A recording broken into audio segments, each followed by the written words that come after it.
Bonjour à tous, bienvenue, revenue sur ce nouveau Chill Chat. Pour ceux qui ne connaissent pas le Chill Chat, c'est une émission avec un format très à la cool. C'est on discute d'un sujet. Donc aujourd'hui, on va parler de l'uniformisation, des petites nuances qu'il y a autour de tout ça. Pas seulement dans le design, mais vraiment de manière très globale. Donc voilà, on vous parlera d'un petit peu tout ça. Et puis voilà, l'idée c'est qu'on discute entre nous. Et que vous puissiez donner vos avis aussi ou poser vos questions si vous en avez sur ce sujet-là. Et puis nous, voilà, on va faire un petit peu le... J'aime pas le terme de débat, mais juste voilà, la discussion autour de ce thème-là. Voilà, un échange. Merci beaucoup. Donc du coup, avec moi, Blandine. Coucou. Bonjour. Et du coup, Nathalie. Bonjour. Je vous laisse du coup vous présenter un petit peu, nous dire ce que vous faites, etc. Et pourquoi ce thème, okay. en particulier. Donc Blandine, chroniqueuse Heliocast. C'est vrai. Avant toute chose dans la vie. Avant tout. Et en second, directrice artistique de mon studio, Blanc Studio, parce que j'aimais bien le côté très original de Blandine, Blanc. Ouais, mais j'aime bien. Voilà. Bon, à la base, ça venait vraiment d'une blague. Hein. Donc, ouais, mais au final, ça marche vachement bien, je trouve. Bah, c'est ce qu'on m'a dit. Blanc. Parce qu'au début, je trouvais ça nul. Et voilà, vous savez tout sur le concept. Et en fait, après, je me suis dit, ouais, mais c'est peut-être du génie, en fait. Voilà. Donc, It's genius. Voilà, donc directrice artistique depuis un bon moment déjà, plus de 10 ans. Et donc spécialiste de l'uniformisation dans la communication avec Nathalie. C'est à moi. C'est pour toi. Ouais. Du coup, It Nathalie, is your turn. Ouais, my turn. Moi, c'est une première chez Heliocast. Du coup, je suis très contente d'être là ce soir. Bienvenue. Merci. Je travaille avec Blandine, déjà, en première présentation pour faire le lien. Oui, c'est vrai. Et de mon côté, moi, j'ai mon agence de conseil en communication éditoriale qui s'appelle NF Édito.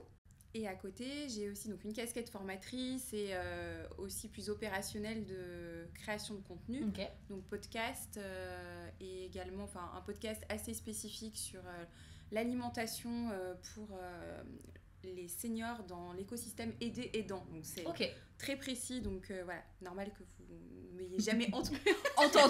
Voilà. Je t'avoue que ce terme m'est inconnu. Mais il y a plein de choses super chouettes. Et du coup à côté comme Salomé et Blandine, j'ai aussi la casquette du coup d'enseignante dans différentes écoles. Donc j'imagine qu'il y a peut-être des étudiants qui nous écoutent c'est vrai, ce soir. J'ai vu qu'il y avait des... C'est vrai qu'il y a... On n'a pas dit ça. Voilà, je suis bien Ils très seront contente. peut-être pas en live, peut-être qu'ils regarderont en replay. Ou en replay, ouais. Et voilà, pour me présenter... Et le thème de l'uniformisation, c'était ça la question. Pourquoi l'uniformisation ? Pourquoi ce thème-là pour toutes les deux ?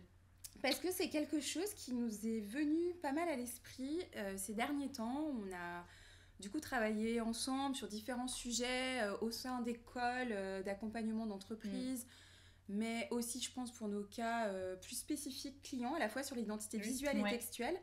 Et c'est vrai qu'en fait, en discutant, en se donnant un peu cherchant des outils, des conseils, en fait, la problématique, c'était tout le temps comment faire sortir le contre-pied de l'uniformisation, c'est-à-dire la singularité. Ouais. Et finalement, c'est plus ce terme-là qui est sorti, mais comment faire sortir l'âme des projets, comment aller avoir vraiment une singularité et se différencier. Ouais.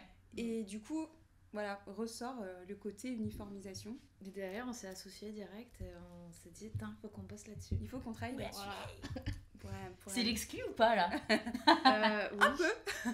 Oui, on en a parlé à personne. Merci pour ces petites présentations. De toute façon, je pense qu'on va d'abord commencer par la partie un peu constat finalement de ce qu'on peut voir par rapport à l'uniformisation. Oui. Donc déjà, le constat, c'est qu'il y a du contenu de partout et que c'est... En masse. Bah, le terme d'infobésité, je l'ai lu il y a peut-être 3-4 jours justement.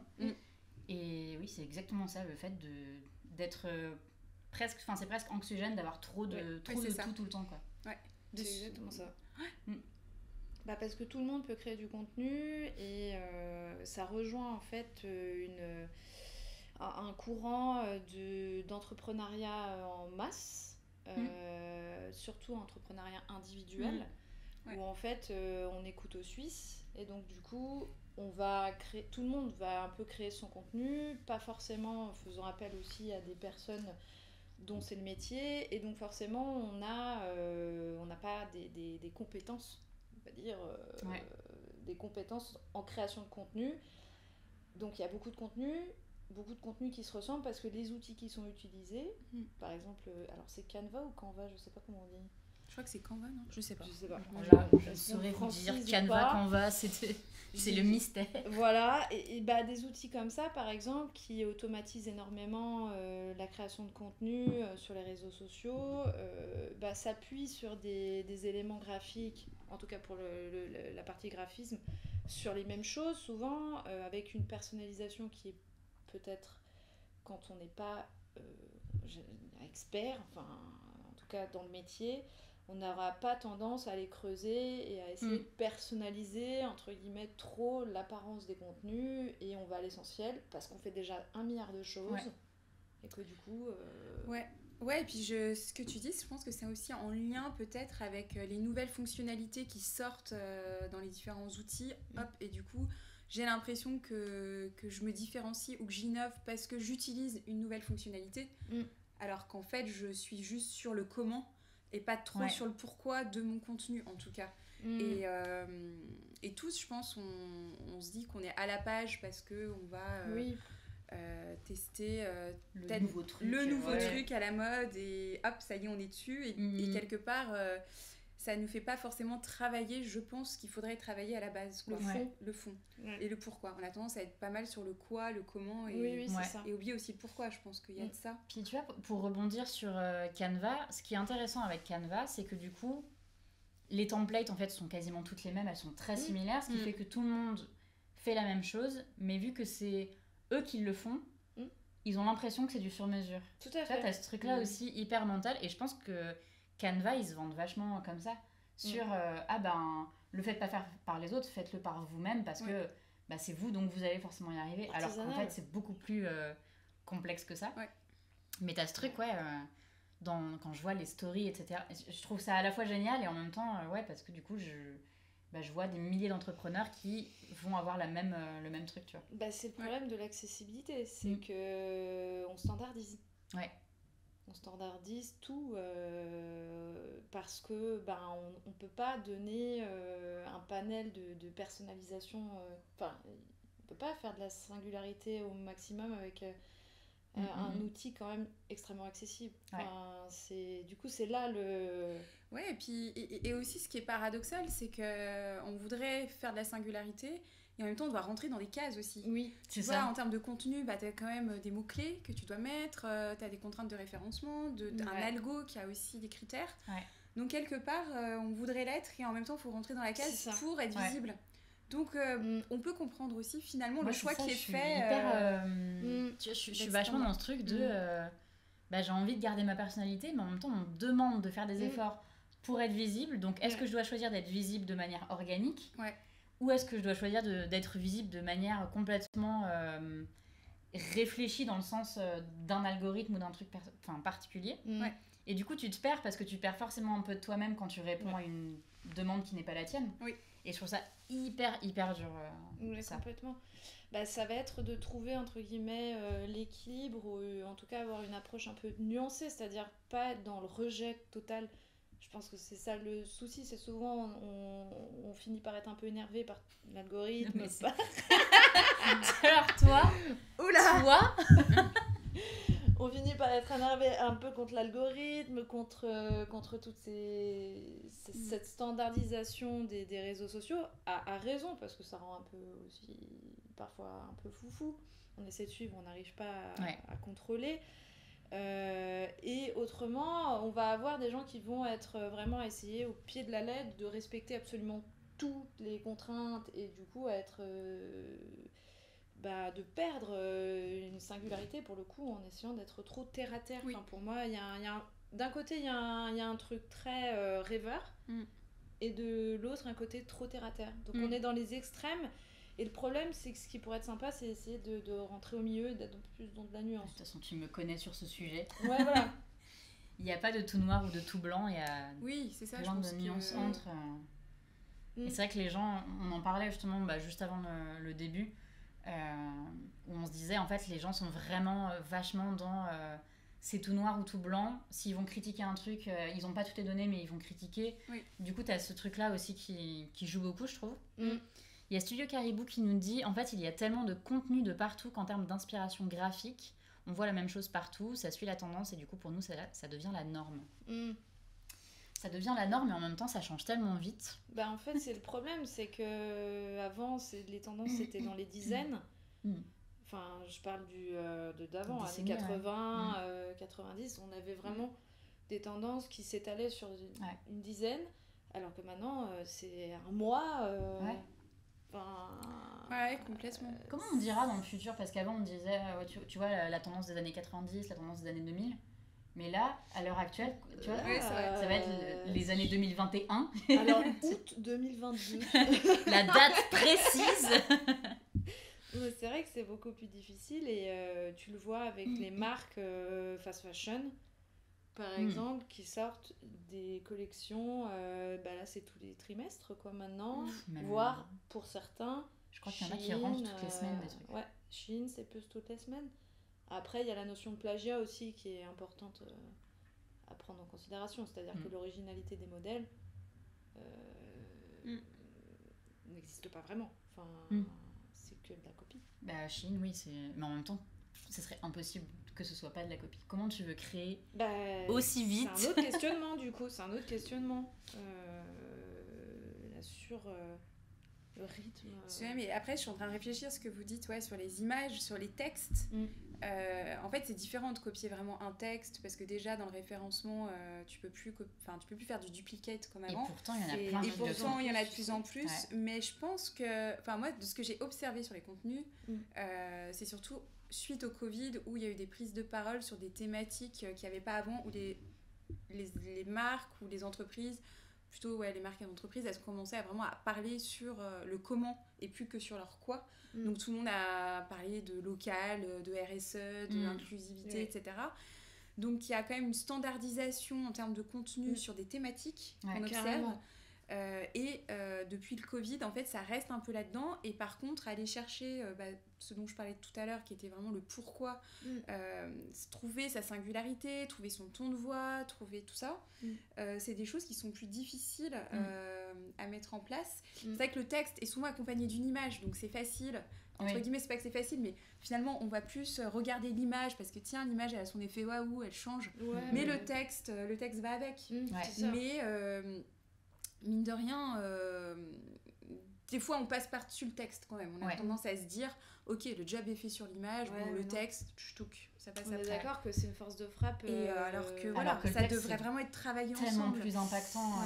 Et puis c'est dur. C'est super dur. C'est pour ça qu'on assiste à beaucoup de plagiat. Enfin, on peut en parler ça quand même, du plagiat. Oui, on peut tout à fait en parler. Parce que le plagiat de texte... je trouve que c'est... Tu connais mon avis sur la question. Plagiat d'image, on a l'habitude, entre guillemets, je crois. Est-ce qu'on peut dire qu'on a l'habitude ? On est plus habitué, parce qu'en fait, tu le vois... Enfin, l'image, en fait, c'est ce qui est le plus rapide à lire. Donc, c'est ce qu'on voit le plus facilement être copié. Les textes, en fait, j'ai l'impression qu'on retient moins facilement les textes. Donc si on voit un texte et qu'il est recopié par quelqu'un 5 mois plus tard, on va pas forcément faire le lien. Et quelque part, pourquoi un texte il est copié, tu vois ? Je me dis, au final, c'est peut-être parce que justement, il y a manqué une âme à ce texte initial. Parce qu'un texte qui est écrit avec un vrai ton de voix, qui est bien storytellé, au final, tu pourras jamais vraiment copier tout à fait la même. Tu vois, je sais pas, je réfléchis en même temps, je me dis, est-ce qu'il n'y a pas aussi... Ou c'est de l'opportunisme ? Oui, alors c'est de l'opportunisme, mais du coup... Est-ce que pour éviter ça, c'est pas le challenge de justement aller encore plus chercher cette singularité dont on parlait tout à l'heure t'as raison. Je suis déjà dans une solution, pardon. Tout à fait. Non, mais... Il y a Yacine qui disait mais du coup, est-ce que ça voudrait dire que les personnes qui ont une once d'originalité ne sont plus mises en avant ? Et c'était quand on parlait justement du fait que tout est standardisé. Moi, au contraire. Je trouve que si tu as de l'originalité, je trouve que tu peux plus... même si tu rentres pas dans les clous des standards... quand tu sais quelle est ta singularité, quand tu as mis le doigt dessus, je trouve que c'est plus facile de t'en détacher et de jouer avec les codes des standards tout en faisant des choses qui te sont personnelles. Mais Oui. c'est exactement ça. C'est ça. Après, je pense qu'il faut quand même être bon sur les exigences des algos, quoi. C'est-à-dire Ouais. que tu peux être aussi avec ta singularité et être moins un indépendant tout seul, être moins régulier sur sa publication et tout ça. Et du coup, ce qui est dommage, c'est que hop, en termes de visibilité, en effet, je pense pour répondre aussi à ta question, en termes de visibilité, ça va être beaucoup moins impactant que Ouais. quelqu'un finalement qui suis sera pas d'accord. tant singulier mais qui va publier hyper souvent. Et ça, moi, c'est quelque chose qui je J'essaye trouve de faire les difficile, deux. quoi. Oui, voilà. T'arrives à faire J'essaye les deux. vraiment de garder ce qui fait que c'est mon contenu et ma patte, soit graphique, soit textuelle, parce que Ouais. j'ai trouvé la manière d'écrire qui me correspond. Ouais. Et en même temps, j'essaye de garder un rythme, mais du coup, je fais des posts. En fait, j'alterne des posts où je vais passer plus de temps à bosser ma singularité et d'autres où ça va être des choses un peu plus simples. Et au final, les posts où je bosse plus ma singularité, c'est vrai que finalement, ils ressortent mieux. Oui. Donc au final, je pense que c'est tout à fait possible de... Après, Bien sûr. c'est mon avis, donc peut-être que d'un point de vue extérieur, les gens ils vont me dire mais c'est pas du tout singulier ce que tu fais. Moi j'ai l'impression parce que T'auras je toujours bosse des gens dessus, qui mais... te le diront de toute façon. Puis la singularité, c'est aussi l'image, c'est le ton de voix, mais c'est les formats. Oui, C'est tout un ensemble en fait. c'est finalement. plein d'entrées en fait, et tu peux pas. En fait, la singularité, elle se limite pas, c'est ce qu'on dit souvent, à l'identité visuelle, à l'identité textuelle. Ça va être un univers très large en fait, avec énormément d'entrées et être un peu dans toutes ces entrées. Et là, tu vas vraiment avoir un truc, pas tout miser sur l'identité visuelle par exemple. Oui. Et typiquement, le ton de voix, justement, je trouve qu'on en parle vraiment pas assez. Ouais. Moi, c'est un truc que genre, j'en parle souvent et je me dis, mais oui, effectivement, en fait, enfin, c'est exactement comme tu dis, dans le sens où tu peux avoir une identité visuelle, mais ça ne se suffit pas Bien sûr. à soi-même. Et des fois, je vois plein de posts Instagram qui disent il vous faut absolument une identité visuelle pour réussir. En fait, non. Si tout le reste, c'est nickel, si ton ton de voix il est bien fait, si justement tout ton contenu édito il est bien fait, l'identité visuelle elle sera un truc en plus. Mais si tout le reste est nickel, ça va. Si tout le reste est pas nickel, là t'as besoin d'une identité visuelle en plus. Mais du coup en fait ça dépend vraiment de tous les autres aspects et c'est pas juste un truc. Oui. Ça se bosse vraiment de manière globale et je trouve qu'il n'y a pas tellement de gens qui le bossent de manière globale. Oui, et puis je pense que dans les constats, moi que j'observe, on peut parler un peu d'IA, mais pareil, ChatGPT, en termes de texte, je sais qu'il y a des exercices qui ont été faits où ça demandait à ChatGPT, par exemple, de reprendre un conte de Perrault en imaginant une fin, Blanche-Neige, à la fin, si par exemple la pomme, si elle n'avait pas croqué, qu'est-ce qui serait passé, etc. Et en fait, on se rend compte que l'histoire est cohérente, donc il y a bien du texte, mais qu'il n'y a pas de storytelling. Je veux dire, sur un conte, sur quelque chose d'évident, on se dit, oui, en effet, c'est hyper plat. Et je pense que ce chat GPT dont on se sert, et voilà, et pourquoi pas, je veux dire, je pense qu'il y a aussi du bon là-dedans. Ça vient, en tout cas pour la partie texte, je trouve que ça vient énormément challenger sur un constat, c'est évident que sans ton de voix, ton histoire, ton image... elle n'a pas du tout le même impact finalement. Et je trouve que l'IA, ce qu'il y a de positif, j'ai vu que ça avait été j'entendais hier à la radio qu'ils s'en sont beaucoup servis dans les lycées pour les bacs de français, etc. En mode un petit wiki de Voltaire, Candide, quelles sont les infos, donc ça te fait un petit texte hyper sympa de présentation, mais c'est vrai que derrière c'était évident pour les étudiants, en effet il n'y a pas du tout de personnalité de matière. Mais tu vois, quand tu le rapportes à une œuvre littéraire, tout de suite, tu dis, bah oui, en effet, quoi. Ça... Ouais, tu vois direct la différence. Tu vois direct la différence, mais je veux dire, nous aussi, tout à chacun peut prétendre à... Il y a aussi un problème, je pense, avec ChatGPT, c'est l'uniformisation, du coup, des sujets, des sources. Oui, c'est ça. Aussi, et des fake news, du coup. Ouais. Ça, c'est aussi quand même un sujet, d'un point de vue éthique et d'un point de vue moral. On va se retrouver aussi face à un truc à un moment donné où on utilise des sources pas forcément fiables, toujours, où du coup on va écrire du contenu avec des stats potentiellement fausses, des informations potentiellement fausses, et du coup les gens vont le reprendre et s'en servir comme un fait. Et on va avoir aussi une uniformisation de la fake news, c'est-à-dire que, enfin dans le texte en tout cas. Et je me demande si c'était pas déjà en plus un peu le le cas.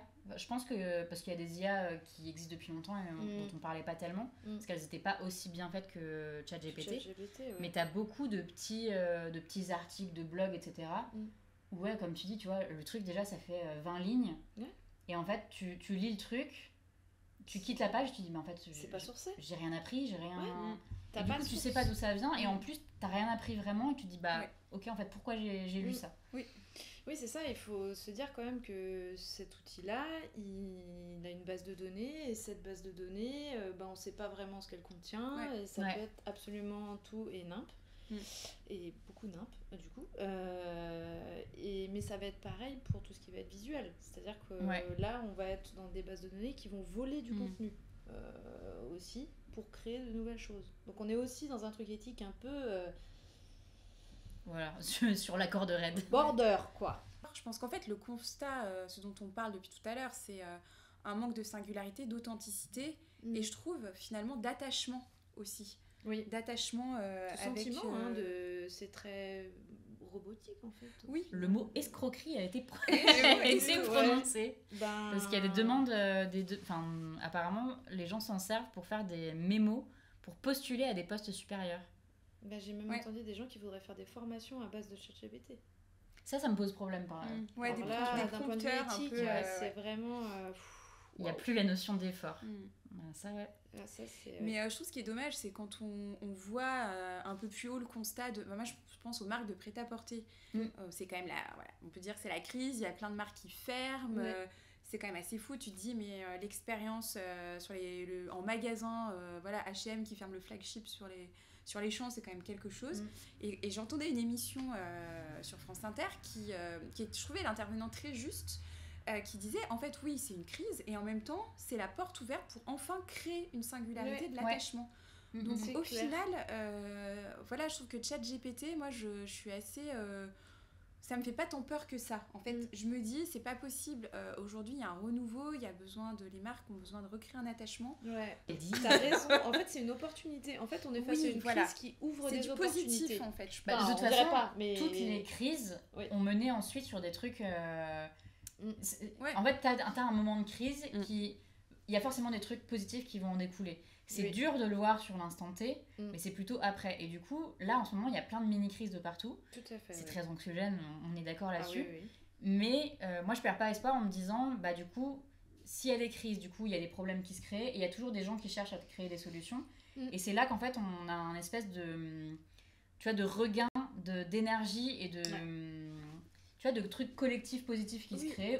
Il faut qu'on trouve comment aller plus haut. Quand tu vois des marques comme La Redoute, ça s'est passé, vous avez vu maintenant la marque, ou même San Marina, je pense que c'est aussi du positif. Et alors, moi je parle de ChatGPT, je sais pas sur les IA en termes d'image, sur le mid-journée et tout ça, mais je trouve que ChatGPT, je pense qu'aujourd'hui, il y a une conscience collective quand même sur les limites de ça. Je dis pas, dans science-fiction, quand on voit Fahrenheit, George Orwell, la novlangue, franchement, on a l'impression qu'on est vraiment dedans. C'est flippant. Quand tu relis les œuvres, tu te dis, mais mince, ça nous Ils étaient tellement... Ils avaient la vision de trucs c'est fou, quoi. En avance, Et en même temps, tu vois, j'en parlais avec les étudiants, je trouve qu'il y a quand même un esprit critique. Je pense qu'il y a là, surtout sur la nouvelle génération.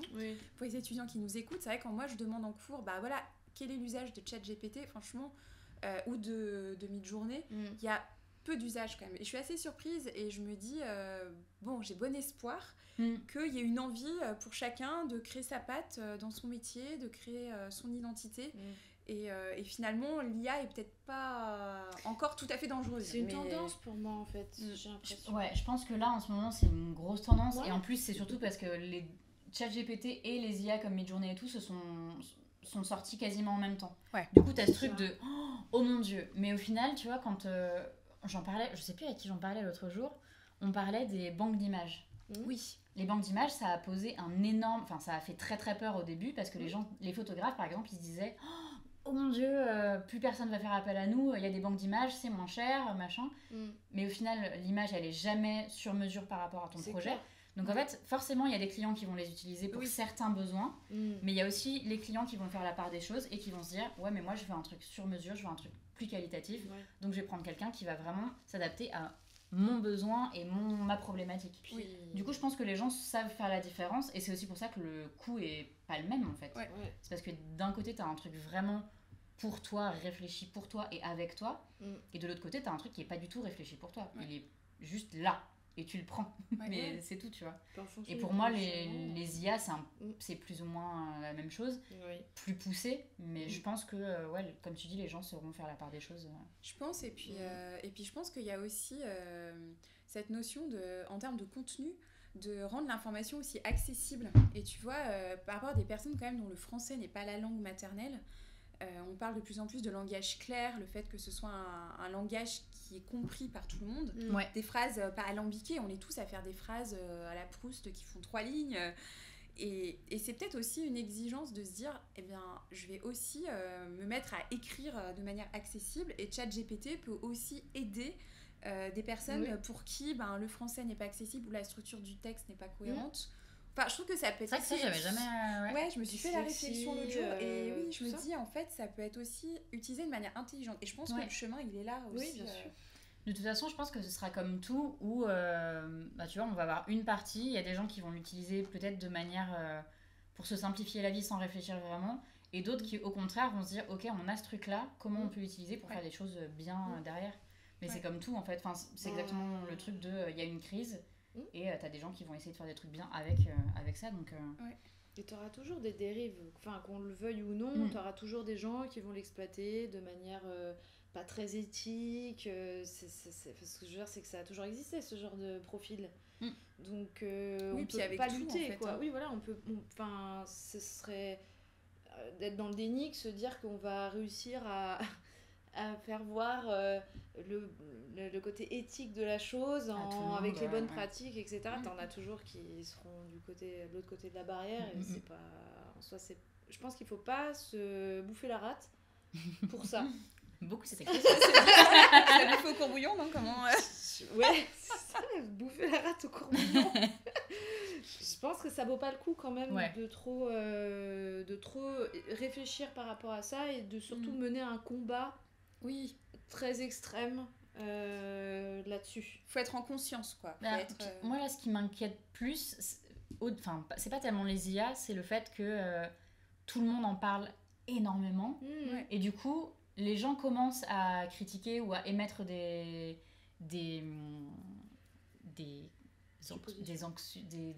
craintes, des angoisses, merci. Des angoisses à ce niveau-là, et du coup, des gens qui n'avaient pas forcément d'angoisse voient que ça angoisse certaines personnes, et du coup, eux-mêmes, ils commencent à angoisser. Et tu sais, t'as un petit peu un effet de masse, et en fait, quand tu rediscutes avec ces gens plus posés, ils sont en mode « Ah bah oui, effectivement », et du coup, tu dis « Bah oui, en fait, posons, tu vois, un peu tout ça, et en fait, là, t'as le truc anxiogène de partout qui se crée, et du coup, t'as un effet de masse qui est en train de se faire, alors que si tu prends, tu vois, le temps, là, exactement comme on fait, d'échanger sur comment ça va être... j'arrive pas à parler ce soir. Comment ça va être utilisé, etc. En fait, tu te rends compte que c'est pas faut tout relativiser. Et qu'est-ce qu'il y en est sur le terrain entre ce qui est dit dans la théorie, dans les infos, et quand tu sondes et que tu croises, et que tu poses vraiment les questions, est-ce que les personnes s'en servent autant, et comment elles s'en servent aussi? Et je pense qu'on serait surpris de voir que c'est peut-être pas... Oui, c'est ça. Enfin, je pense qu'on s'emballe peut-être. Il y a beaucoup de suppositions un peu peut-être paranoïaques. Enfin, la peur crée de la paranoïa aussi souvent avec les nouveautés. On rejette tout de suite la nouveauté en se disant ah non, au secours. Et ça, c'est toujours vu, quoi. Voilà. Et alors qu'en fait, ça va être pareil. C'est tellement... Dans 2 ans, on n'en parlera peut-être plus. En tout cas, comme quelque chose de menaçant. Et on se sera adapté comme on fait tout le temps. Et ça sera... La résilience. Ouais, ça sera peut-être dans nos process d'une manière différente, mais je pense pas que ce soit un truc qui génère de la singularité à 360.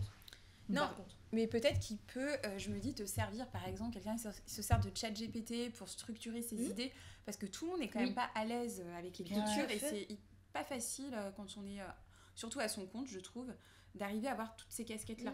Et peut-être que ChatGPT peut être une aide pour structurer sa pensée, pour ensuite derrière faciliter, quand on n'a pas les moyens de se payer un accompagnement, c'est ça. Et trouver des petits outils qui permettent de faciliter le ton de voix, retravailler les phrases, les rendre plus interactives, etc. Alors je me dis, peut-être que c'est un chemin. Pourquoi pas Non, mais ouais, Finalement, on va leur vendre. On va vendre non, mais je pense qu'il faut faire avec et pas être en faut pas être crispé, force quoi. et crispé. Ouais. Voilà.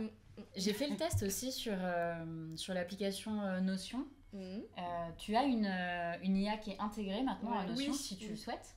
Et tu peux poser des questions. Et en fait, il te propose lui-même des questions qui pourraient t'intéresser. Ah ouais, c'est cool ça. Et hier, en fait, il me disait, par exemple, demandez-nous des idées de posts Instagram. Donc du coup, je lui ai dit, ok, donne-moi des idées pour ma... Non, c'était pas Instagram, c'était sur la communication. Comment faire connaître quelque chose. Et ça te répond des trucs très... comme tu disais, tu vois, il n'y a pas d'âme, etc. C'est très simple. Donc tu dis, ok, je sais, tu vois. Tu te lances en tant qu'entrepreneur. Bon, c'est des trucs que tu as déjà lu 1000 fois. Et après, tu peux cliquer sur est-ce que c'est possible d'avoir un truc un peu plus long. Donc je me suis dit, je vais cliquer là-dessus. Donc je demande plus long. Et en fait, ça rentre dans des détails, mais des détails qui n'en sont pas vraiment. De tu structure, vois. non, de la phrase plutôt. Ouais, en fait, c'est juste la phrase va être plus longue. Et plutôt que de te dire réseaux sociaux, il va te dire Facebook, Instagram, LinkedIn. Donc tu sens, tu vois, que c'est vrai que c'est bien si tu commences de zéro, tu vois. Mais tu lis le truc, tu dis, non, mais là, tu te fous de ma gueule. Non, mais frère, calme-toi. Oui, c'est vrai. Andrea, ça rallonge et ça se répète pas mal, ouais. Donc voilà, c'est vraiment full répétition. Mais je l'ai testé aussi, l'AI de Notion, et je m'attendais à mieux, en fait. J'avoue, avoir été un peu déçue. Mais du coup, ça peut aussi peut-être ternir l'expérience. Je me dis, Notion, Canva, je sais pas, est-ce que ça... Quel a été votre... Tu dis, t'as été déçue. Est-ce qu'on n'attend pas trop en fait, aussi. Mais parce qu'en fait, on nous a tellement... En ce moment, on nous parle tellement justement de ChatGPT qui fait des trucs quand même assez pointus. Parce que moi, pour le coup, ChatGPT, on a fait une soirée avec mon copain et le chanteur de son groupe. Où on demandait à ChatGPT d'écrire des paroles. Et tu sais, des fois, il te fait des trucs, tu te dis... il y a des petits trucs, tu vois, tout n'est pas bon à prendre, mais il y a des petits trucs fous. Il y a des petites rimes bien trouvées, quoi. Et alors, ils vont pas le faire, parce que voilà, c'est clairement pas de ce genre-là. Mais du coup, des fois, on crée des conversations, et en fait, tu te dis, tu vois, c'est typiquement les robots qui te répondent sur certains sites, t'as plein de sites où t'as des petits robots et tout comme ça.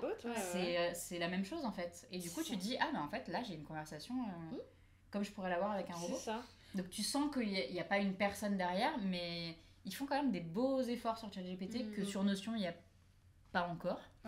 Mais après, tu vas avoir quand même une standardisation au niveau de la construction parce que ça reste du code, faut le dire quand même. Aussi, avec une manière, c'est soit il part à droite, soit il part à gauche. Et c'est pareil pour Midjourney, etc. C'est qu'il y a un traitement quand même qui est toujours le même. Il y a une répétition avec comme on disait, une base de données qui est la même, c'est-à-dire qu'ils vont pas... Nous, on a les bouquins, par exemple, aussi, on va dire, en traitement, que le ChatGPT n'a pas forcément. Il va pas scanner des bouquins ou des choses comme ça. Enfin, je sais pas, peut-être que je dis des conneries. Il scanne les bouquins ? Je sais pas. Étant donné que maintenant tout est matérialisé, t'as les livres en ligne, à mon avis. Il y a peut-être des bases de données de bouquins. Je sais pas du tout. Parce que justement, il y a pas mal de profs qui parlent de ça, du fait que les élèves. Je pense que du coup, oui. Donc, à mon avis, qui imitaient des bouquins. Il y a des bouquins qui sont scannés, je pense. Parce que c'est ce que je disais tout à l'heure. En effet, il y a des étudiants qui sont allés chercher ce qui était sur Voltaire, par exemple, Candide et les épreuves. Il y a un mec que je suis sur TikTok, il est prof de français justement, il s'appelle Yann Toucourt, il est assez connu. Et du coup, il fait des petits trucs. Il est prof d'histoire géo. Et justement, il a eu 1000 fois la question de mais t'as pas peur avec ChatGPT que tes élèves ils te donnent des trucs. Et justement, il explique pourquoi ChatGPT ne remplacera jamais ton apprentissage personnel, etc. Mais c'est assez intéressant d'ailleurs. Mais là, du coup, on a vu un post hier qui disait qu'apparemment ChatGPT est capable de passer le concours d'avocat. Incroyable. Ou de juriste, je sais plus lequel. Parce que le barreau il est dur. Et j'ai lu ça, je me suis dit, quand même, tu vois, c'est genre même je sais plus c'était lequel, j'ai plus le truc en barreau tête. Est balèze quand même. Mais tu dis, d'accord, quand même, tu vois. vois. Là, s'il arrive à faire ça. Du coup, comment tu vérifies le truc mais Ah ouais, la vache. Mais je pense que ça va être, tu vois, c'est comme Wikipédia. Quand Wikipédia est arrivé, tous les profs ils disaient bah ouais, mais en fait on s'en rend compte parce que c'est des copier-coller. Donc en fait, je pense que ça va être pareil avec ChatGPT. Si tu copies-colles, le prof il va poser la question. Bien sûr. ChatGPT il va voir que c'est la même chose. T'as forcément on n'est pas né de la dernière pluie. Tu vas forcément avoir le plugin en face, détecteur de ChatGPT. C'est déjà le cas d'ailleurs. Donc en fait, ça va créer aussi de nouveaux services. Enfin, t'as toujours un contre-pouvoir entre guillemets qui se crée. Mais le problème, c'est que ce qui est inconfortable, c'est l'entre-deux. L'entre-deux, au moment où ça s'installe, il faut qu'il y ait une certaine réactivité, une certaine adaptation. Elle met un peu de temps. Donc là, on est dans un mouvement de peur.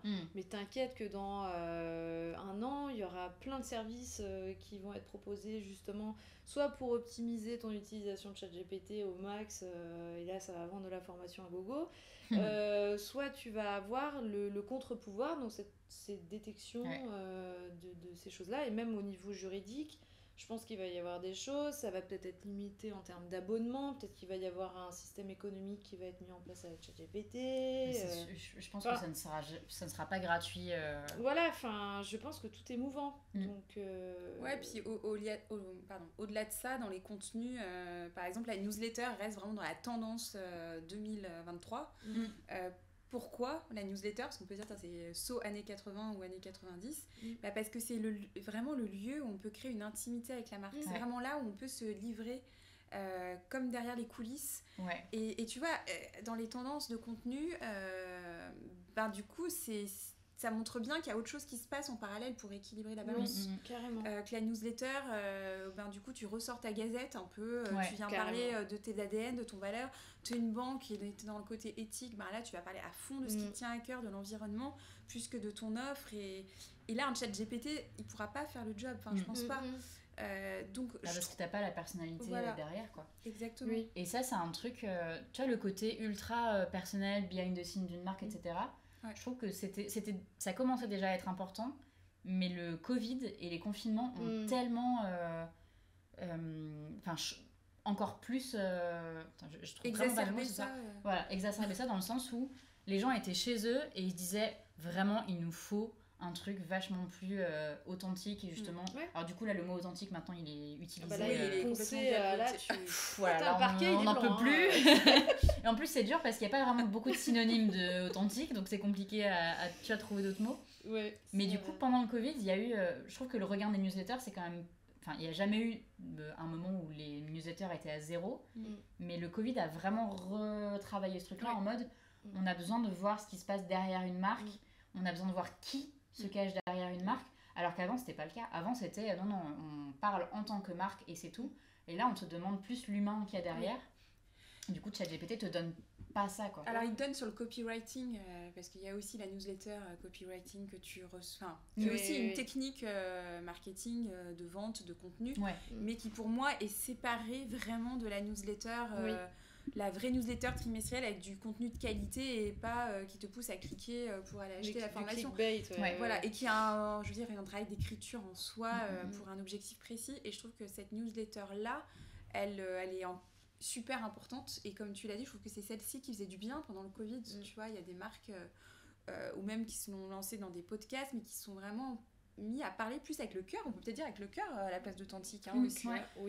Remettre un peu de joie, de ce qui nous anime, d'émotion là-dedans. Et donc voilà, et c'est l'agence, je crois que c'est l'agence You Love Words qui avait fait en janvier un petit peu une tendance éditoriale des grands supports de l'année. Et c'est vrai qu'il y avait la newsletter qui était au même rang avec le live stream, quoi. Donc, bonjour. Voilà. Vous êtes au même rang qu'une newsletter. Voilà. Mais bon, ça veut bien dire, voilà, en vous écoutant, je me dis, oui, il y a des choses qui contrebalancent aussi. Donc, dans ce constat-là d'IA, de ChatGPT, etc., il y a aussi la place encore à ce chemin-là. Allons créer l'attachement, à l'appartenance. Et, après, il y a un truc aussi, génial dans la newsletter, et peut-être dont on n'a pas parlé, c'est que tu peux t'affranchir quand même d'un algorithme, de standards en particulier, parce que c'est vrai que les réseaux sociaux nous imposent, c'est ce qu'on disait, ce truc-là, une espèce de norme. Ouais, c'est ça en fait. Que dans ta newsletter... Sur Instagram, on devient des normes en fait. Ouais, t'as une liberté dans la newsletter qui est incroyable. Tu peux vraiment incarner pour le coup ton contenu et tu peux être original vraiment sans que tu sois jugé. Et tu vois, carrément, et jouer avec tes formats. Ouais. Te dire, tu peux créer ton parcours utilisateur. Tu vois, l'uniformisation, elle n'est pas que dans l'image et dans les textes, c'est aussi dans l'expérience que tu fais vivre. Et on en On est discutait. d'accord, ouais, bien sûr. Mais te dire, bah tiens, je crée un petit parcours, ma newsletter, mes contenus, et ben voilà, telle info, je la retrouve dans mon podcast, je la retrouve dans mon Insta. Et il y a quelque chose de ludique. Et pour moi, ça aussi, c'est sortir de la standardisation. C'est pas juste...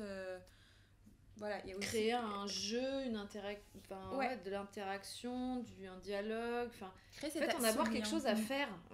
Humaniser un peu le truc quand même. C'est marrant que vous parliez de newsletter parce que pas plus tard que ce matin, j'ai reçu la newsletter de Your Story to Be, qui est du coup dans le copywriting, etc. Et c'était vachement...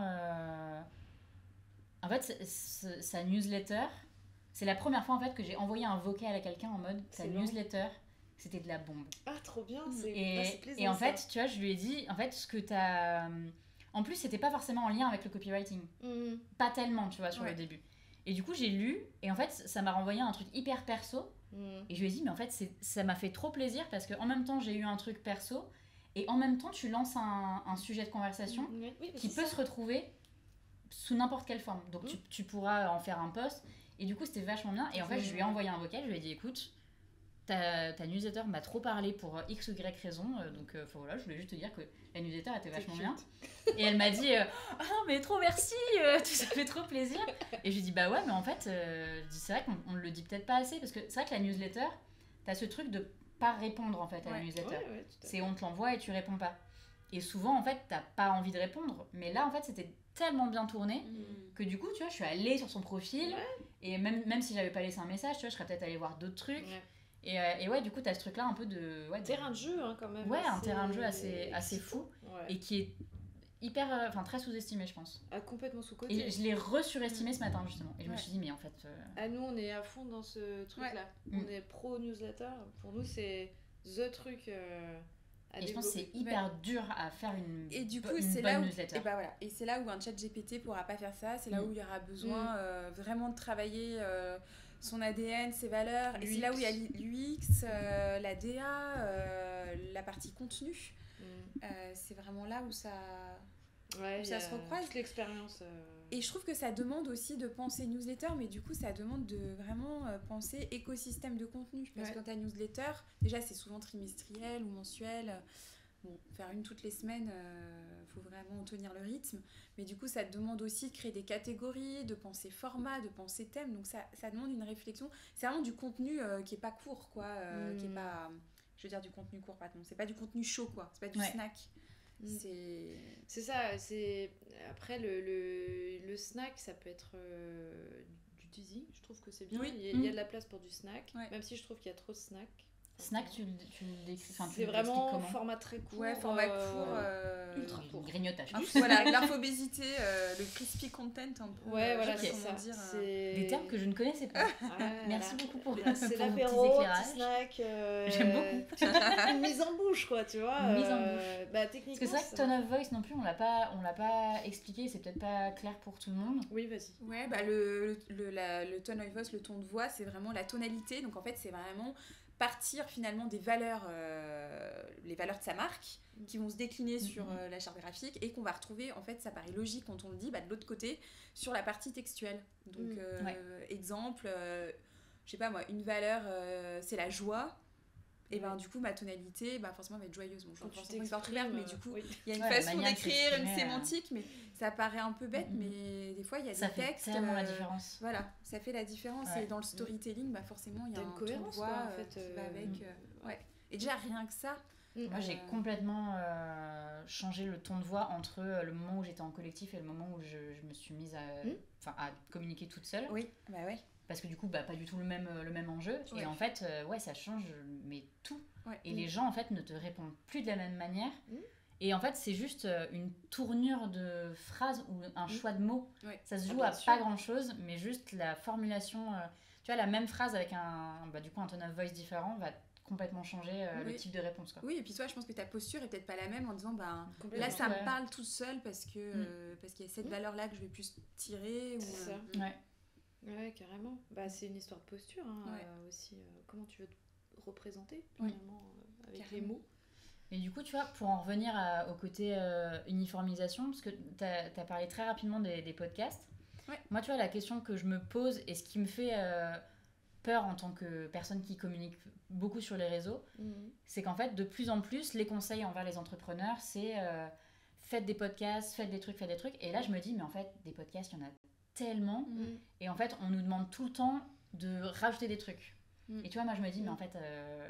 genre j'en peux plus, tu vois, au bout d'un moment je peux pas rajouter des trucs tout le temps. Je pense que c'est pareil pour pas mal de gens. Et en fait je me dis, si tout le monde se met à faire son podcast, en fait il y a plus d'intérêt au podcast. Oui, c'est du coup c'est un conseil que je trouve un peu bizarre. En même temps je le comprends parce qu'effectivement le podcast te permet du coup de te faire connaître.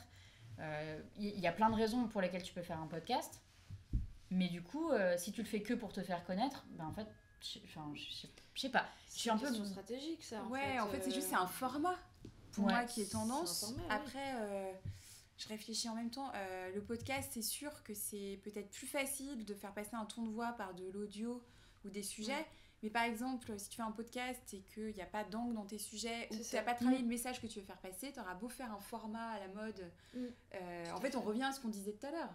Ouais. Finalement, mais du coup, tu vois, je trouve ça dommage parce que dans les conseils, c'est en fait des podcasts. Et c'est pas que pour les podcasts, là j'ai pris cet exemple-là.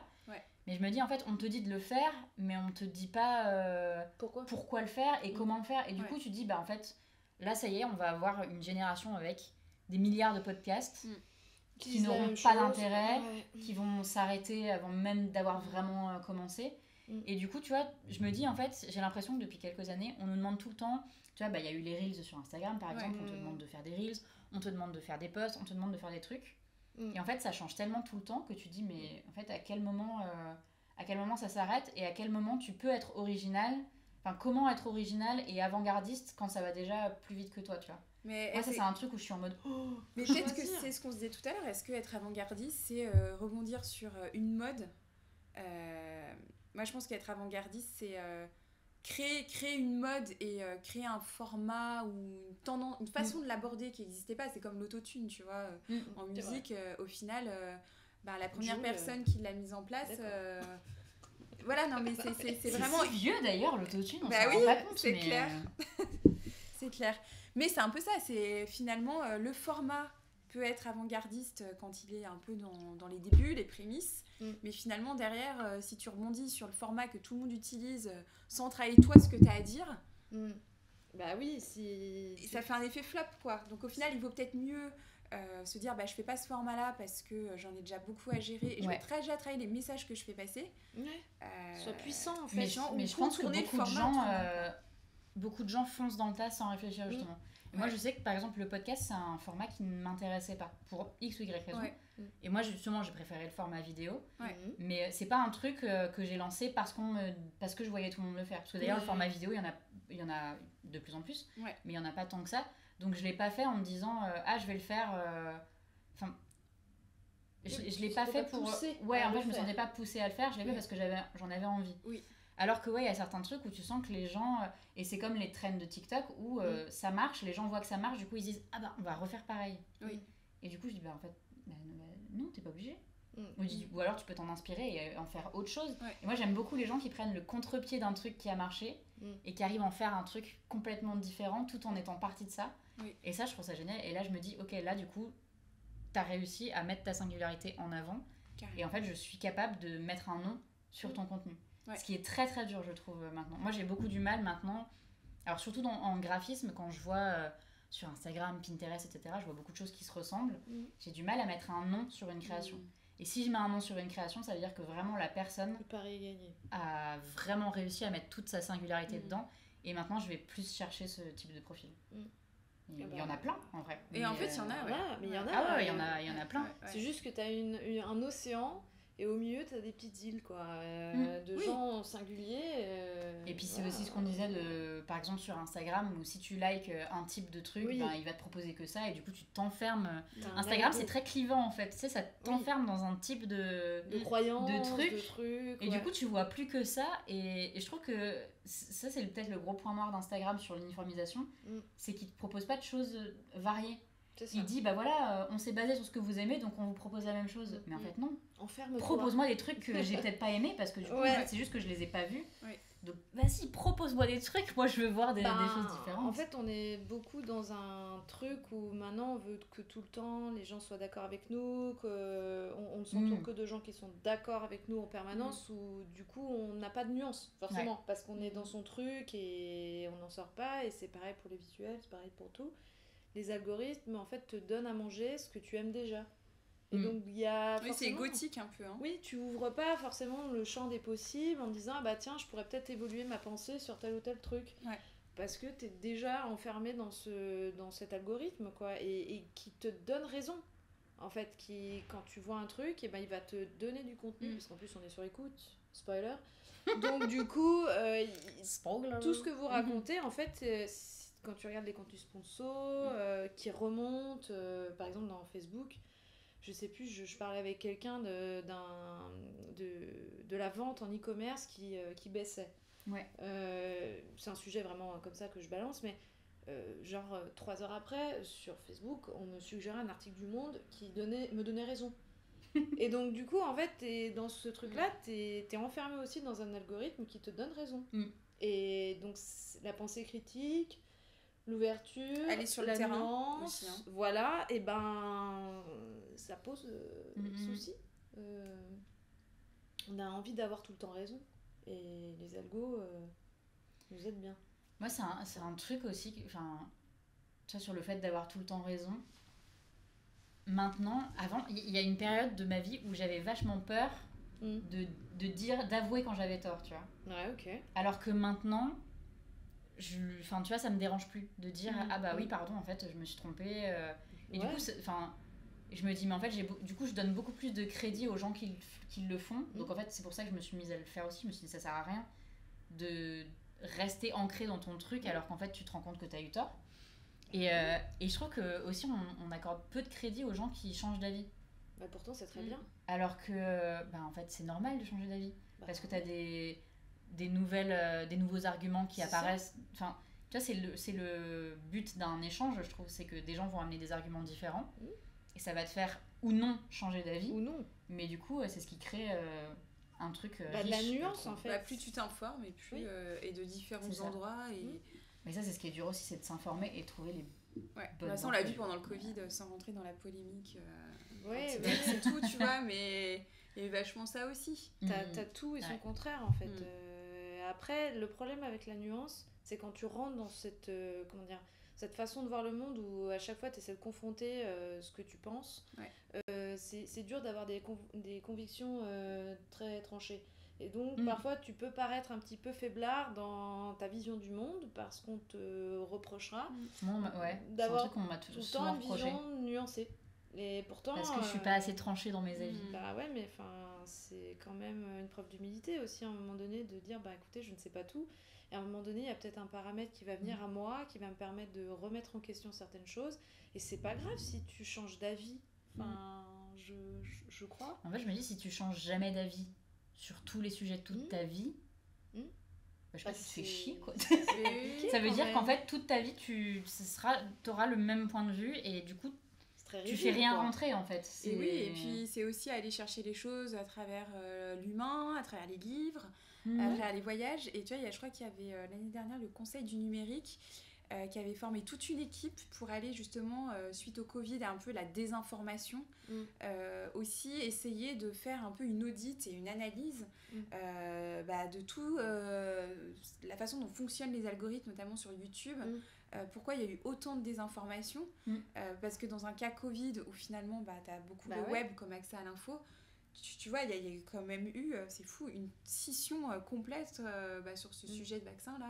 Mais je trouve que c'est un bel exemple aussi de voir que peut-être il y a un moment se détacher de ce qui est dit sur le web et de cette vision de là prendre des du choses recul, quoi, pour de- aller voir ce qui se passe dans la vraie vie et c'est juste ça. prendre l'information autrement. Ouais. Ça peut être super intéressant Oui. aussi.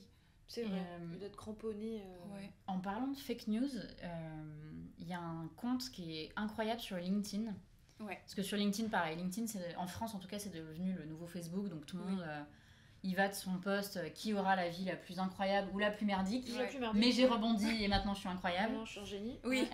Et les gens vont poster plein de trucs et ils vont se baser sur des pseudo-articles. Et il y a un compte qui s'appelle C'est vrai ça.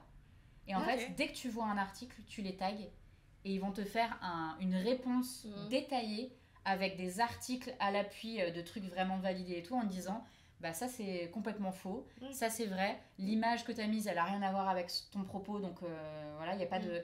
Et du coup c'est vachement bien et en fait j'adore tomber sur leurs commentaires parce que je me dis oh, mais enfin tu vois des gens qui prennent le temps de vraiment tout lire, ils mettent de la nuance, ils sont assez neutres dans les avis. Une fois, ils n'ont pas été neutres, mais il y avait une bonne raison et ils ont expliqué pourquoi ils ne voulaient pas être neutres. Donc même là, tu vois, c'était bien... je trouve que ça fait du bien de voir ces gens-là qui prennent du temps pour te dire bah non, en fait, on arrête le bullshit, arrêtez de nous matraquer l'esprit avec des trucs qui sont complètement faux. Et tu dis, mais en fait, il faudrait un truc partout, sur tous les sites, en fait. Je voudrais avoir, c'est vrai ça, qui me dit... non, c'est faux, tu vois. Donc, tu as l'uniformisation, mais cette fois-ci de l'information, de la manière dont tu la vois. Là, c'est encore un autre truc, mais tu as ça. Oui, mais c'est vrai que des fois, tu peux, comme tu l'as dit justement, des textes avec des images qui sont pas du tout l'illustration du texte et qui du coup vont te...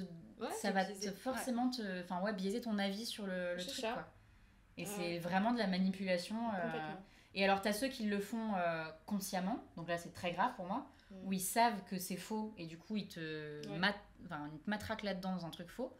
Et tu as ceux qui ont vu ce truc, qui l'ont cru et qui du coup le repartagent en disant ah bah voyez, j'ai vu ça, c'est une belle leçon, etc.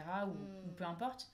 Et je te dis bah en fait c'est dommage parce que là tu repartages un truc et tous les gens qui prennent pas le temps de regarder vont faire comme toi. Et généralement c'est des posts qui ont énormément de commentaires parce que c'est des trucs qui portent soit à scandale, soit à sourire alors que des fois c'est des trucs faux. Mais c'est ça, c'est une standardisation de la fake news aussi. C'est-à-dire que d'un coup il y a des mythes, une sorte de mythe tout pourri qui s'installe. Des faux storytelling parce que le storytelling à la base c'est la rumeur. C'est la rumeur qui s'installe et qui devient une vérité générale. Ouais, c'est ça. Et donc, exactement. Ça devient du coup compliqué parce que des informations qui étaient censées être juste des mythos deviennent en fait finalement des informations clés. Et alors là, tu dis, oula, encore une fois, il y a une manière de traiter l'info qui est quand même particulière, quoi. Donc bon, j'ai plus quoi dire pour ça.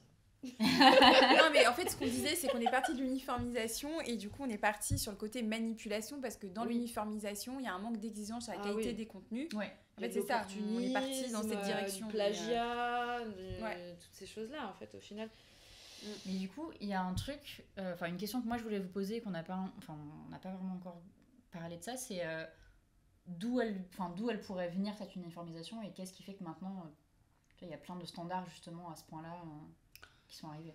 Je pense que sur la création de contenu, c'est ce que je disais en intro, je pense que l'uniformisation elle vient juste du fait qu'avant la création de contenu c'était des agences qui créaient, ça on a oublié, hein. Et du coup des agences qui avaient aussi des travails de veille, du travail sur les tendances prospectives, qui étaient aussi des influenceurs quelque part mais qui avaient un savoir-faire.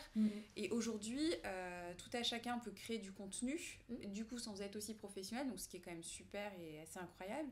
Mais en même temps, je pense que ça crée pléthore de contenu, mais il y a une tendance à forcément copier, faire de l'uniformisation. Je dirais qu'il y a une des premières réponses qui pourrait être ça. Cette infobésité dont on parlait a tendance à créer quand même une uniformisation, ou en tout cas de noyer aussi la singularité. Et en deuxième point, c'est ce que je disais aussi tout à l'heure, je pense que c'est la course après les nouvelles fonctionnalités des algos entre eux qui poussent à rebondir sur l'algo et la fonctionnalité, et du coup ça noie de la singularité et ça nous rend feignants. Ce que je disais tout à l'heure, aller courir après le format, courir après le truc tendance, mais en fait ça ne vient pas travailler le message. Et même sur un message, chacun peut travailler un angle différent, même sur un même thème, on peut avoir des personnalités complètement différentes. Ouais, et ce que je trouve hyper paradoxal dans ce que tu viens de dire, c'est que tu dis, tu vois, il y a une course à, du coup, faire le plus... en gros, on cherche à faire le plus vite possible, mais sur tellement de plateformes différentes qu'en fait, Ouais. on en revient à perdre du temps parce qu'en fait, on veut être partout et du coup, on fait milliards de trucs Ouais. rapidement, donc Bac. sans sens. Ouais. Et du coup, tu te retrouves à, à avoir des trucs pas ouf partout. Ouais. Donc certes, t'es partout, trop cool, mais en fait, C'est personne nulle ne te part. remarque. Alors que si tu te focuses sur un truc en particulier, Il y a une peur de passer à côté d'opportunités, avec une nouvelle tendance. On veut absolument être toujours sur la prochaine tendance, le format à la mode. Et en fait, on n'a pas le temps de réfléchir au fond, donc on fait et on voit. Si je trouve ça très bien, le test and learn qui en gros c'est essayer et voir et itérer. Le problème aussi, c'est que du coup, c'est quand même pas non plus des formats qui sont développés de manière très expert ou poussés avec un réel fond. Donc il y a un paradoxe en fait entre ce test and learn et trouver vraiment du fond, pourquoi je suis là en fait. Oui, c'est ça. Et puis il y a aussi un paradoxe, moi je pense aussi au contexte environnemental, sobriété éditoriale, tout ce qui va être vraiment être sur la qualité des contenus et penser aussi à son impact environnemental en termes de consommation d'énergie. On pourrait se dire aussi que l'uniformisation, elle va pas du tout dans ce sens-là. Donc il y a aussi ce paradoxe-là, finalement, aller chercher la singularité, aller contre cette uniformisation, c'est aussi un peu se responsabiliser là-dessus et se dire, tiens, je vais réutiliser mes contenus, du coup je vais forcément être sur de la qualité pour les réutiliser, parce que si je publie à tout va... c'est hyper production, en fait, on a toute cette crise dans la mode. C'est de la surconsommation. C'est de la surconsommation. Et en fait, c'est ça, c'est exactement la même chose. C'est la surproduction, elle est déplacée, mais dans le digital. Au lieu que ce soit des vêtements, des objets, et en fait, ça va être aussi du contenu. Donc, il y a aussi une responsabilité, entre guillemets, écologique. Et aussi de singularité du coup parce que c'est exactement que toutes les collections qui sortent toutes les semaines voilà. En fait en fait tu peux transposer ça aussi dans le digital mais en fait c'est ça qui est assez ouf je trouve, c'est que vraiment cette uniformisation là il n'y a pas un pan de la société qui ne la suit pas actuellement genre tout que ce soit du mobilier, que ce soit dans la mode, absolument tout, les programmes télé, les programmes télé c'est la même chose et tout est un peu dans ce truc là où tu te dis attends on est nourri un peu de la même chose partout et en plus par rapport au réseau, ce qui est d'autant plus compliqué, je pense d'autant plus compliqué pour les gens qui se lancent maintenant, c'est que t'arrives dans un truc et t'es complètement noyé quoi, et t'arrives et tu te dis comment je vais faire. C'est ça. Et je peux comprendre que pour eux ça soit d'autant plus dur. Et je pense que quand tu te lances, c'est un avis très personnel, mais je pense que quand tu te lances maintenant, avant de communiquer sur les réseaux, il faut faire vraiment un gros travail de ça existe, qu'est-ce que j'ai envie de prendre, qu'est-ce que j'ai envie de pas prendre, comment je veux faire les choses différemment, et qu'est-ce qui fait que moi je pourrais faire les choses différemment. Et ça c'est tellement long à faire. Et je me dis, mais en fait, courage à vous, parce que vraiment c'est très dur. Moi j'ai la chance de m'être mise en freelance il y a un peu plus de 6 ans. Et en fait, c'était il n'y a pas si longtemps, et pourtant... Ça a déjà beaucoup changé. C'est une éternité. Mais il y a tellement de choses qui ont changé. Déjà, TikTok n'était pas aussi gros, LinkedIn n'était pas du tout utilisé de la même manière, Instagram non plus. Enfin, je sais même pas s'il y avait les stories il y a 6 ans. Ça commençait à peine, peut-être. Je crois pas, rien que tout ça, en fait, on s'en rend pas compte, ça évolue tellement vite. Et du coup, t'as un peu ce truc de... là, t'arrives maintenant, t'es en mode... Waouh, je commence par quoi ? Qu'est-ce que je fais ? Qu'est-ce qui m'intéresse ? Pour moi, je le vois comme une course effrénée où ça s'arrête plus, quoi. Et je pense que c'est pour ça aussi que à un moment donné, les marques s'essoufflent, mais... sont obligés de faire un peu le bilan et de se dire on va peut-être pas être partout finalement, ou alors les très grosses marques parce qu'elles ont des budgets, qu'elles ont parce qu'elles ont des pôles partout. Quand t'es une grosse marque c'est facile. Par contre individuel, je pense qu'elles sont attendues, c'est politique. Une grosse marque elle est attendue, elle s'engage sur le comment du RSE et non impact environnemental, mais à un moment aussi il faut qu'elle mette les actions en place.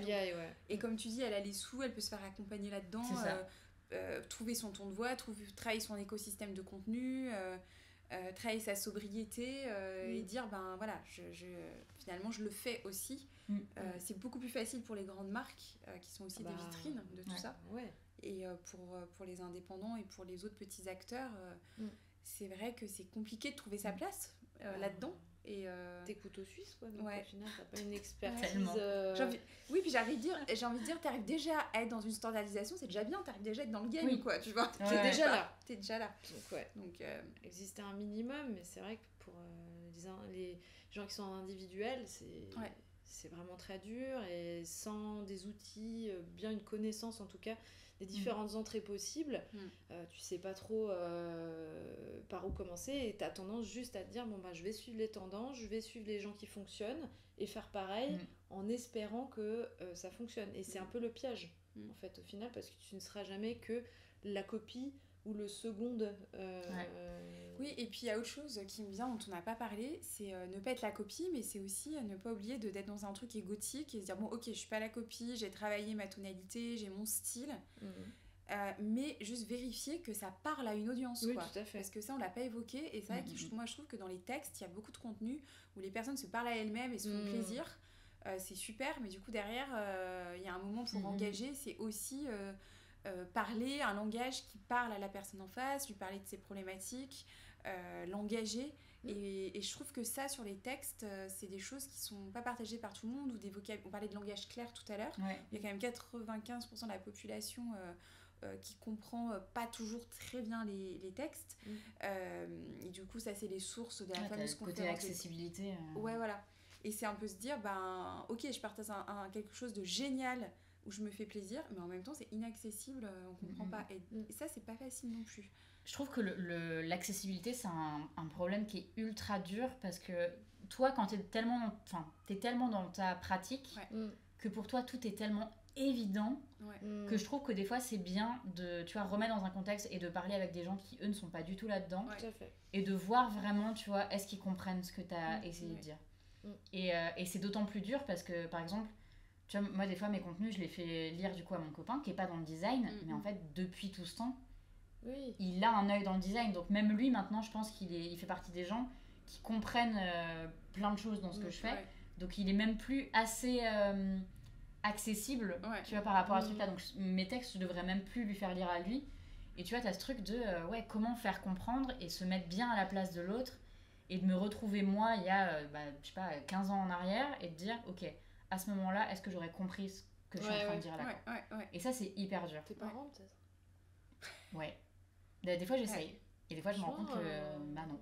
Les parents, ils sont quand même éloignés de notre... Mais est-ce que les parents...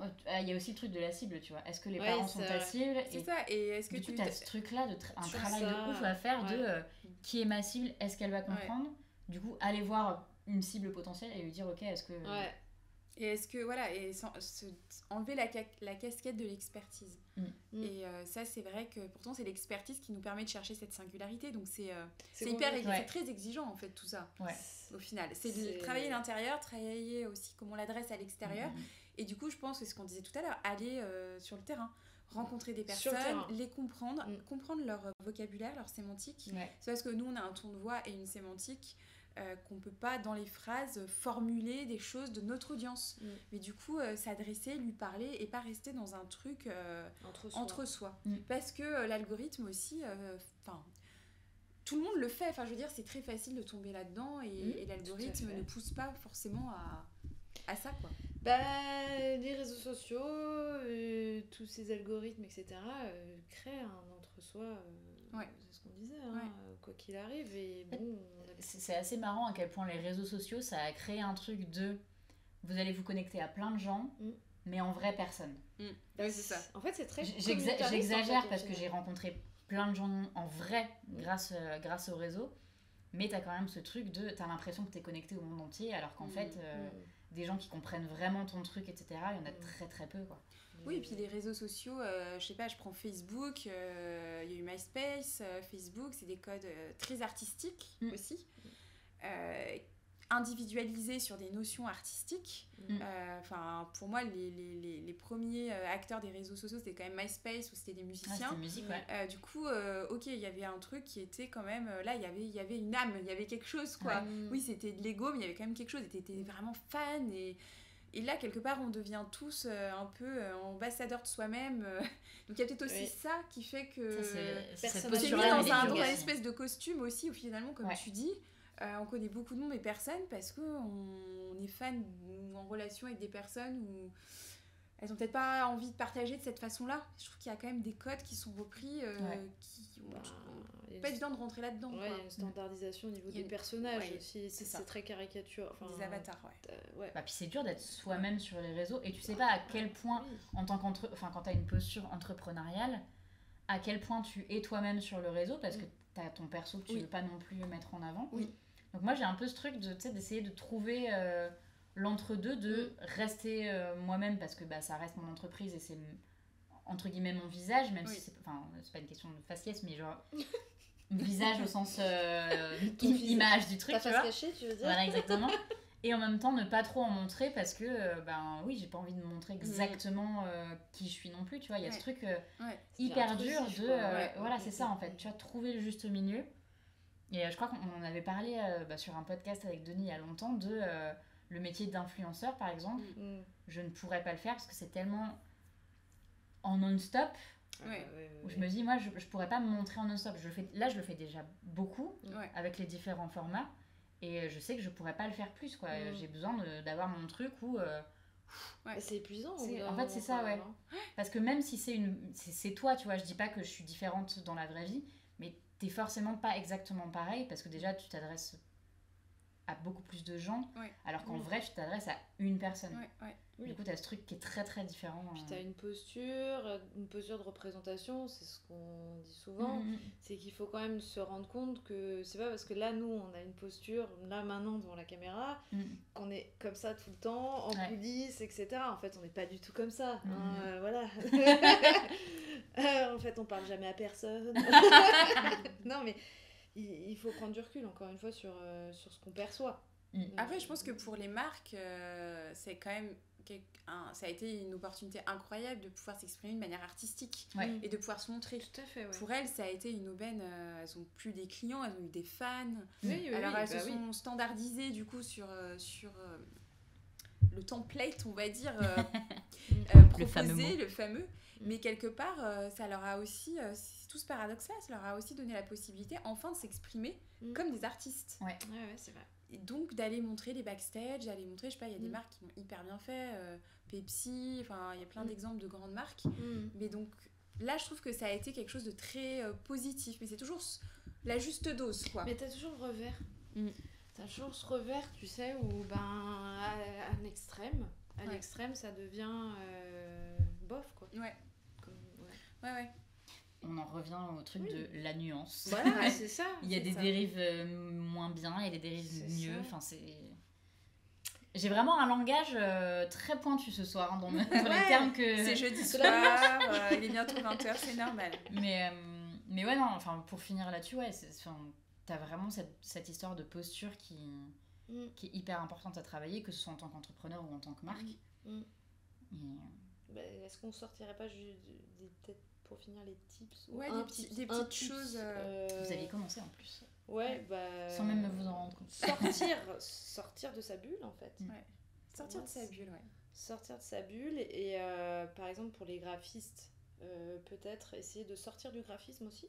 Ça, c'est un truc... Vraiment. Ce qui m'étonne, en fait, tu vois, dans le graphisme, c'est que moi, on m'a toujours dit, justement, inspire-toi de ce qu'il y a à l'extérieur du graphisme, donc que ce soit dehors, que ce soit dans des livres, pas de graphisme, enfin tu vois, dans plein de choses. Et du coup je me dis on m'a éduquée à faire ça et pour autant tu le fais pas. Parce que c'est agréable parfois aussi d'être dans son domaine, mais c'est bien d'en sortir, de côtoyer des gens comme Nat par exemple, qui vont avoir une approche plus textuelle en fait. C'est très excitant parce que du coup tu découvres de nouvelles choses et tu dis ça peut enrichir et c'est là en fait le truc, c'est que la différence et les nouveautés c'est très excitant en fait. T'as envie de continuer à faire ton métier au lieu de t'enfermer justement dans... Tu vois, de toute façon en fait c'est l'échange avec d'autres personnes, même, enfin tu vois, tu dis autre métier, ça peut juste être même d'autres personnes qui ont un avis différent du tien, qui vont te faire voir les choses de manière différente et qui vont pouvoir te permettre de... Enfin, c'est très personnel, tu vois, de trouver ta singularité, mais du coup, en échangeant avec plus de monde, tu vas avoir plus d'avis autour de toi et du coup, tu vas te construire un avis beaucoup plus large, on va dire. Bah ouais. Et du coup, c'est là que tu vas pouvoir te dire, ok, ça, c'est peut-être ma singularité. Et demander aux autres aussi, je trouve. Parce que des fois, t'as pas le recul. Toi, t'as l'impression Bah. d'avoir une singularité qui n'en est peut-être pas une aux yeux des autres. Tout Et à du fait. coup, les autres vont avoir vraiment... Moi, j'ai l'impression que ma singularité, je suis en train de la trouver petit à petit. Entre... et c'est un mélange de ce qui me plaît et de ce que les autres me font comprendre Perçoivent. qu'ils ont vu chez moi, tu vois. Du coup, t'as ce truc un peu... D'entre-deux. d'entre-deux, ouais. Ouais, après, t'as quoi? La curiosité, Ouais, la ça- curiosité, ouais, ça et puis rejoint. je pense aller voir aussi dans ce qui s'est fait avant nous, avant tout ça. Avant nous. Parce que ça a toujours existé, je pense, ces questions-là. Ouais. Et, C'est vrai. et du coup, se nourrir aussi de ce qui existe et Ouais. plus faire de pont, je pense, entre le texte et le visuel. Oui, Et voilà, se nourrir d'artistes, d'expos, de poètes, de livres. Et je trouve qu'il y a beaucoup d'idées aussi, on ne réinvente pas la poudre non plus. Et il y a peut-être beaucoup à apprendre en retournant la tête, Ouais. quoi, je pense. On en parlait avec Manon sur une des premières émissions. Elle fait du design de service. Et elle disait, en fait, c'est vrai que c'est marrant parce que les gens veulent tout le temps... c'est la course à toujours faire quelque chose de nouveau. Alors qu'en fait, des fois, tu peux repartir sur d'autres choses et les refaire à la sauce actuelle, mais tu peux repartir de vieilles bases, en fait. Ouais. Enfin, C'est des... les possibilités sont infinies. Et en fait, c'est ça va être la diversité de tes choix qui va encore une fois faire la singularité, mais tu peux très bien prendre des choses qui ont déjà existé et les interpréter d'une certaine manière. Ouais. Enfin, je veux dire, on ne demande pas aux gens d'inventer en permanence des nouveautés, en sachant que souvent Mais elles ils ont sont l'impression pas que c'est le vraiment cas, nouvelles. je trouve.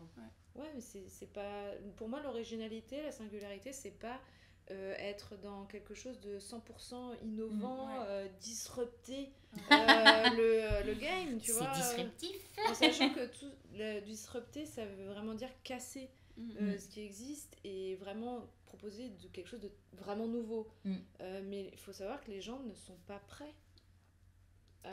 Ils rejettent souvent au début les De toute façon, dès que c'est trop rapide, en fait, c'est... On l'a vu même avec le Covid, quelque chose qui t'arrive trop rapidement, t'as pas le temps de le process et du coup, tu tombes dans un truc de... Tu fais plus rien. Alors que si tu fais étape par étape, c'est ça. Tu peux plus facilement... Enfin, c'est pas obligé d'être radical, encore une fois. Encore une fois. Puis je pense que c'est impossible. T'as l'ubérisation, toutes ces choses-là, au début, ça a disrupté dans le sens où vraiment on a inventé une nouvelle manière de consommer certaines choses. Mais au début, c'était un rejet, puis finalement, maintenant, c'est un standard pour plein de choses. Donc, du recul. Et puis un peu de psychologie, de comprendre aussi les comportements des personnes, qu'est-ce qui se passe, ce dont elles ont besoin. Je pense aussi être un peu dans la prospection plus sociologique aussi, tu vois, mais carrément. Je pense que c'est important. Enfin, moi, sur ma partie, relier davantage un texte, vraiment, il y a un sens, il y a un signifié, il y a un signifiant, il y a une image. Et du coup, je propose dans la rue, qu'est-ce que ça évoque chez les gens, qu'est-ce qu'ils ont dans le cœur. Je crois que ça aussi, c'est important de connecter un peu plus à de la psychologie et sortir peut-être de cet ego qui est poussé par ces algorithmes, par tout ce dont on parle depuis le début. Mais moi, j'aurais envie aussi de donner un peu cette chose-là pour créer son univers, créer sa maison éditoriale, on va dire. Voilà. Ouais, je suis complètement d'accord avec toi. Économique, social, s'intéresser, encore une fois, à autre chose que même le monde créatif, en fait. C'est sortir de ce que tu aimes, en fait, et les comportements, sortir de sa zone de confort. Comportement économique, comportement d'achat, comportement... c'est ça, les tendances, en fait, mais pas au sens visuel ou même textuel, mais les tendances comportementales. Comment évolue le monde, en fait, et pas... le rejeter, juste prendre l'info et se dire qu'est-ce que je prends, qu'est-ce que j'en fais, comment je trie en fait tout ça, est-ce que je veux, et en fait ne pas être dans une injonction de on est obligé de prendre ça. Tu n'es pas obligé de prendre les choses, il faut arrêter avec ces trucs. C'est vrai qu'on se sent toujours obligé de faire plein de choses. T'as le droit. Moi j'essaie de plus m'obliger là. Non mais t'as raison, foutons-nous la paix. Voilà, c'est ça, et tu fais un choix, ok, t'y vas, et peut-être après t'en feras un autre, tu vois, mais ça veut pas dire que ça va pas marcher parce que Y a fait une autre manière. Mais oui. Tu vois. Donc, Il y a Jeanne qui dit « Je suis même pas sûre qu'on invente encore des choses aujourd'hui. On compose avec ce qui existe. » on réinvente.